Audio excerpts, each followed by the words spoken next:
بات ہے کہ فاطمہ بنت اسد رضی اللہ تعالی عنہا بالکل ولادت کا وقت قریب ہے، وضع حمل کا وقت قریب ہے اور ولادت ہونے والی ہے بچے کی. آپ کو پتا ہے، آپ بھی اچھی طرح جانتی ہیں کہ وہ وقت آپ کے آرام کرنے کا وقت تھا،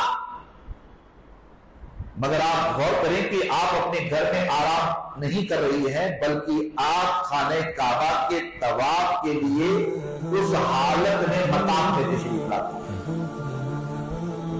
ذرا غور کرنے کی بات. ہمارا آپ کا عقیدہ تو بالکل واضح ہے کہ اللہ کی مرضی کے بغیر پتا بھی نہیں ہوتا، اللہ تعالیٰ کے اذن کے بغیر کوئی بندہ کیا کرے گا.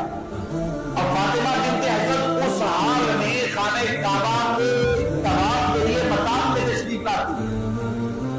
مطاف میں ظاہر کی بات ہے کہ اور بھی لوگ طواف کر رہے تھے، یہ بھی طواف کر رہی تھی. یہاں یہ امر قابل غور ہے. اس وقت یعنی یہ کہ نازک وقت ولادت کے وقت فاطمہ بنت اسد اپنے گھر میں رہتی تو بات سمجھ میں آتی، مگر فاطمہ بنت اسد اس وقت خانہ کعبہ کے طواف کے لیے اپنے گھر سے چلی ہے اور مطاف میں تشریف لائی ہے. تو یہاں اس پر ہمیں غور کرنا ہے کہ فاطمہ بنت اسد اپنی مرضی سے طواف کرنے نہیں آئی بلکہ کہیں نہ کہیں اللہ تبارک و تعالیٰ کی قدرت کام کر رہی تھی اور اللہ کے اذن سے ہی فاطمہ بنت اسد خانہ کعبہ کے طواف کے لیے ان ایام میں بلکہ اس وقت میں بچے کی ولادت کا وقت قریب ہے، اس وقت میں آپ مطاف میں تشریف لائی. پھر آپ آگے بڑھیں، طواف کر رہی ہے آپ اور طواف کرتے کرتے خانہ کعبہ کا آپ کو درد محسوس ہونے لگا. ولادت کی ساری علامتیں ظاہر ہو گئی. اب ولادت کی ساری علامتیں ظاہر ہو گئی. انہوں نے خصوصی طور پر فاطمہ بنت اسد کے لیے موقع نہیں تھا کہ وہ واپس گھر جائیں، وہ واپس گھر جائیں اور ولادت بچے کی گھر میں ہو.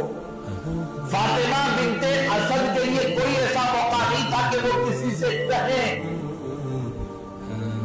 کہ مجھے شدت کی تکلیف ہو رہی ہے، ولادت کا وقت قریب ہے. بلکہ راوی بیان کرتے ہیں سلسلے میں دو روایات کے فاطمہ بنت اسد خانہ کعبہ کا طواف کر رہی تھی، درد محسوس ہوا تو خانہ کعبہ کی دیوار شک ہو گئی، اللہ کے حکم سے شک ہو گئی ایک روایت. اور دوسری روایت میں خانہ کعبہ کا دروازہ کھلا تھا اور خانہ کعبہ کے دروازے میں فاطمہ بنت اسد داخل ہوئی اور خانہ کعبہ کے اندر امام علی علیہ السلام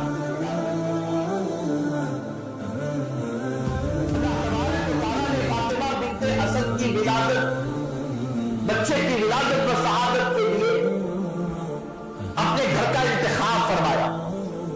خانہ کعبہ کے اندر آپ کی ولادت و سعادت ہوئی. آپ توجہ کریں، غور بھی کریں. میں آپ سے عرض کر رہا ہوں بڑی ذمہ داری کے ساتھ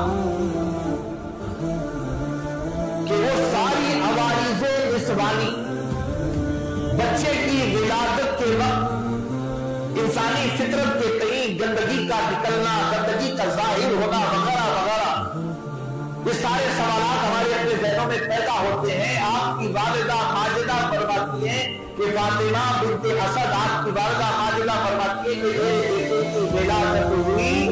ولادت کے بعد میں اپنے بیٹے کو لے کر جب باہر خانہ کعبہ کے آئی تو میرے ساتھ کوئی نہیں تھا. میرے بیٹے کو دیکھ کر کے لوگ تعجب کر رہے تھے کہ اتنا صاف ستھرا بچہ ہے.